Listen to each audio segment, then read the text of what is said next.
નમસ્કાર દર્શક મિત્રો, @ગુજરાતમાં આપનું સ્વાગત છે। જૂનાગઢ જિલ્લાની વિસાવદર વિધાનસભાની બેઠકની પેટા ચૂંટણીમાં આમ આદમી પાર્ટીએ ફરી એકવાર પોતાનો કબજો જમાવ્યો છે, જ્યારે ફરી એકવાર આ બેઠકે ભાજપના સપનાને ચકનાચૂર કરી નાખ્યા છે। ગોપાલ ઇટાલિયાનું આ રીતે જંગી માર્જિનથી વિજય થવું એ કોઈ સામાન્ય વાત નથી, કારણ કે તેમના સામે હતી આખી ભાજપના ધુરંધરોની ફોજ અને ભારે રસાકસીની બાદ ગોપાલ ઇટાલિયાએ આ સીટ આંચકી લીધી હતી। આમ આદમી પાર્ટીના ગોપાલે એકલા હાથે ભાજપ અને કોંગ્રેસને ધૂળ ચટાડી અને હવે તેઓ વિધાનસભા પહોંચી ગયા છે। જોવા જેવી વાત એ છે કે આ એ જ ગોપાલ ઇટાલિયા છે કે જેમને વિધાનસભાની બહાર ગૃહ રાજ્યમંત્રી પર જૂતું ફેંક્યું હતું। એટલું જ નહીં, ગોપાલ ઇટાલિયાએ તેમની બે નોકરીઓને છોડીને સમાજ સેવા કરવાનો નિર્ણય લીધો હતો। ગોપાલ ઇટાલિયા કે જેમને પોતાની રાજકીય કુશળતા અને સામાજિક કાર્યો દ્વારા ગુજરાતમાં આમ આદમી પાર્ટીનો પાયો મજબૂત કર્યો છે અને આજે રાજ્યના રાજકારણમાં એક મહત્વનું નામ બની ગયા છે। માત્ર 5 જ વર્ષ પહેલા ગુજરાતના રાજકારણમાં એન્ટ્રી કરનાર ગોપાલ ઇટાલિયા છે ગુજરાત વિધાનસભા સુધી પહોંચી ગયા છે। પરંતુ આ યુવા નેતા છે કોણ? રાજકારણમાં આવતા પહેલા તેઓ શું કરતા હતા અને કેવી રીતે તેઓ ગુજરાતના રાજકારણમાં હાલ એક ચર્ચિત નામ બની ગયા છે? તો ચાલો જાણીએ ગોપાલ ઇટાલિયાના જીવન અને કારકિર્દી વિશે। તો સૌપ્રથમ તમને જણાવી દઈશું કે અહેવાલ એવા મળી રહ્યા છે કે ગોપાલ ઇટાલિયાનો જન્મ 21મી જુલાઈ 1989ના રોજ બોટાદ ખાતે થયો હતો। તેમનું મૂળ ગામ ભાવનગર જિલ્લાનું ટીમ્બી છે। તેમને અમદાવાદથી પોલિટિકલ સાયન્સમાં ગ્રેજ્યુએશન અને LLBનો અભ્યાસ પૂર્ણ કર્યો હતો। વર્ષ 2012માં તેમને પોલીસ કોન્સ્ટેબલ તરીકે કારકિર્દી શરૂ કરી હતી, પરંતુ લોકોના પ્રશ્નો સાથે લડવાની ઈચ્છાથી તેમને આ પોલીસની નોકરી છોડીને મહેસૂલ વિભાગમાં ક્લર્ક તરીકે જોડાઈ ગયા હતા। જો કે સામાજિક અને રાજકીય પરિવર્તનની ઝંખનાએ તેમને આ બંને સરકારી નોકરીઓ છોડીને રાજકારણમાં પ્રવેશવા માટે પ્રેર્યા હતા। તેમની રાજકીય સફર વર્ષ 2015માં પાટીદાર અનામત આંદોલનથી શરૂ થઈ હતી, જ્યાં તેઓ હાર્દિક પટેલના નજીકના સાથી હતા। તેમણે પાટીદાર અનામત આંદોલનમાં હાર્દિક પટેલની સાથે સક્રિય ભૂમિકા ભજવી હતી।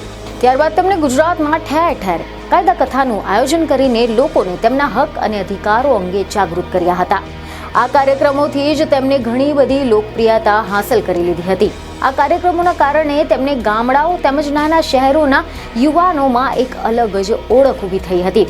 ત્યારબાદ ગુજરાતના રાજકીય પટલ પર આમ આદમી પાર્ટીની શરૂઆત આશાઓથી ભરેલી હતી, પરંતુ વર્ષ 2017ની વિધાનસભાની ચૂંટણીમાં 29 બેઠકો પર ચૂંટણી લડવા છતાં પણ પાર્ટીને કોઈ જ સફળતા મળી ન હતી। મજબૂત નેતૃત્વની ઉણપના કારણે પાર્ટી ગુજરાતમાં પોતાનું આગવું સ્થાન ન બનાવી શકી અને ત્યારબાદ જુલાઈ 2020માં કોરોના કાળ દરમિયાન યોજાયેલી એક ઓનલાઈન બેઠકમાં ગોપાલ ઇટાલિયા આમ આદમી પાર્ટીમાં જોડાઈ ગયા હતા। પાર્ટીએ તેમને તરત જ પ્રદેશ ઉપાધ્યક્ષની જવાબદારી સોંપી દીધી હતી। ગોપાલ ઇટાલિયાએ યુવા જોડો અભિયાન શરૂ કરીને ગુજરાતના ગામડાઓમાં ફરીને પાર્ટીના સંગઠનનો પાયો મજબૂત કર્યો હતો। ડિસેમ્બર 2020માં તેમને પ્રદેશ પ્રમુખ બનાવવામાં આવ્યા હતા અને હાલ ગોપાલ ઇટાલિયા સુરતમાં રહે છે અને રાજકીય સામાજિક કાર્યોમાં સક્રિય છે। સુરતના વરાછા કતારગામ વિસ્તારના યુવાનોમાં તેમનો નોંધપાત્ર પ્રભાવ છે, જ્યાં તેમને એક્ટિવિસ્ટ તરીકે ઓળખવામાં આવે છે।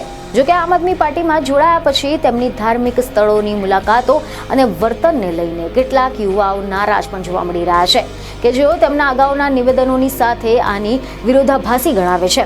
વર્ષ 2021માં ગોપાલ ઇટાલિયાના નેતૃત્વમાં આમ આદમી પાર્ટીએ ગુજરાતની સ્થાનિક સ્વરાજ્યની ચૂંટણીઓમાં ભાગ લીધો હતો।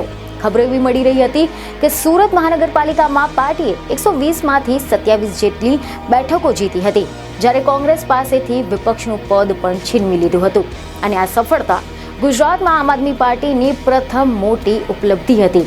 અનેક બેઠકો પર પાર્ટી બીજા સ્થાને રહી હતી, જેનાથી તેમની લોકપ્રિયતા કેટલી વધી ગઈ હતી તે સ્પષ્ટ થઈ ગયું હતું। સુરતની સફળતા બાદ ગોપાલ ઇટાલિયાએ રાજ્યભરમાં પાર્ટીનું સંગઠન મજબૂત કરવાનું ચાલુ રાખ્યું હતું। તેમણે ભાજપ અને કોંગ્રેસની નીતિઓની સામે સતત વિરોધ નોંધાવ્યો હતો અને ભાજપ સરકારની ખામીઓ સામે આંદોલનો કર્યા હતા અને ત્યારબાદ એવા અહેવાલ સામે આવ્યા કે વર્ષ 2022ની વિધાનસભાની ચૂંટણીમાં આમ આદમી પાર્ટીને 5 બેઠકો મળી હતી અને 13% વોટ શેરની સાથે 35 બેઠકો પર બીજા સ્થાને રહી હતી અને આ પરિણામોના કારણે પાર્ટીને રાષ્ટ્રીય પક્ષનો દરજ્જો મળ્યો હતો। ગોપાલ ઇટાલિયા સુરતની કતારગામ બેઠક પરથી ચૂંટણી લડ્યા હતા, જ્યાં તેઓ ભાજપના ઉમેદવારની સામે 64,627 મતોથી હાર્યા હતા, પરંતુ 55,000થી વધુ મતો મેળવીને બીજા સ્થાને રહ્યા હતા.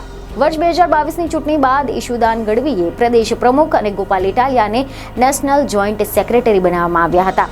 અને આ નિર્ણયની બાદ ગોપાલ ઇટાલિયાને પાર્ટીમાં સાઇડલાઇન કરવામાં આવ્યા હોવાની કેટલીક અટકળો વહેતી થઈ હતી, પરંતુ તેમને પોતાની સક્રિયતા યથાવત રાખી હતી. અને એટલું જ નહીં, ખબરો એવી સામે આવી કે ગીરના પ્રસ્તાવિત ઇકો સેન્સિટિવ ઝોનના વિરોધમાં ગોપાલ ઇટાલિયા, પ્રવીણ રામ અને રાજુ કરપડાએ મોરચો સંભાળ્યો હતો.